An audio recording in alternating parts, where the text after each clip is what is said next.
Experience senior living inside Chennai from Elements starting at rupees 85 lakhs. Call 9790399039.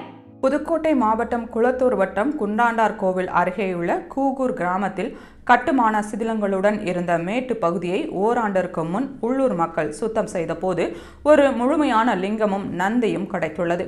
குண்டாண்டார் கோவிலைச் சேர்ந்த சிவாச்சாரியார் குமாரசாமி, முத்துசுப்பிரமணியன் குருக்கள் ஆகியோர் அளித்த தகவலை தொடர்ந்து புதுக்கோட்டை தொல்லியல் ஆய்வுக் கழக நிறுவனர் மங்கனூர் மணிகண்டன் ஆய்வு செய்தார். அதன் பிறகு அவர் கூறுகையில், தமிழக அளவில் 100க்கும் குறைவான எண்ணிக்கையிலேயே ஆசிரியம் கல்வெட்டுகள் பதிவு செய்யப்பட்டுள்ளன. அதிகமான கல்வெட்டுகள் புதுக்கோட்டை மாவட்டத்திலேயே பதிவு செய்யப்பட்டுள்ளன. இடைக்காலத்தின் இறுதி காலகட்டத்தில் பெரிய அரசுகளின் ஆட்சி நிர்வாகம் வலுவிழந்து உள்ளூர் அளவிலான நிர்வாகங்களாக பாதுகாப்பு, பாசன நிர்வாகம், வரி வருவாய் ஆகியவற்றை மக்களே தீர்மானித்துக் கொள்ளும் சூழல் இருந்தது. இத்தகைய நிர்வாக அறிவிப்புகளை பொதுமக்களுக்கு அறிவிக்கும் நோக்கத்தோடு மக்கள் அதிகமாக கூடும் இடங்களில் ஆசிரியம் கல்வெட்டுகள் அமைக்கப்பட்டது. கூகூர் கிராமத்தில் கிடைத்த கல்வெட்டின்படி 13ஆம் நூற்றாண்டு எழுத்தமைதியுடன் 1.5 அடி அகலம், 2.25 அடி நீளம் கொண்ட சமமற்ற பலகை கல்லில் 11 வரிகளுடன் கூடிய முதல் கல்வெட்டில் வடபனங்காட்டு நாட்டைச் சேர்ந்த கிளிஞலூர் வாராங்காதிகர் என்பவருக்கு ஆசிரியம் ஆகியிருந்த கூகூர் பகுதியை குமாரமங்கலத்தை பூர்வீகமாக கொண்ட தென் உடையான் எனும் பெயருடைய தென்கரை நாட்டு வேளாண் என்பவர் மீளுரிமை பெற்ற செய்தியை பகிர்கிறது.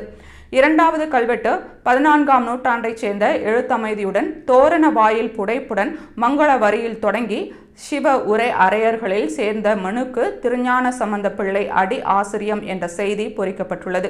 அதாவது அருகிலுள்ள வீரக்குடி கிராம அரையர் அடங்கிய மக்களை திருஞான சம்பந்த பிள்ளை என்பவர் ஆதரித்த அறிவிப்பினை பகிர்கிறது. குன்றாடர் கோவில் குன்றினை அடிப்படையாக வைத்து நாடுகள் பிரிக்கப்பட்டுள்ளதாக தெரிகிறது. குன்றுக்கு தென்புறமாக உள்ள நாடு தென்மலை நாடு என்று அழைக்கப்பட்டுள்ளது. இது தென்கரை நாடு என்றும் அழைக்கப்பட்டுள்ளது. கிள்ளனூர் பகுதியில் இன்னும் கிழிஞ்சல் வகை மெல்லுடல் விலங்குகளின் ஓடுகளை அதிகமாக காண முடிகிறது.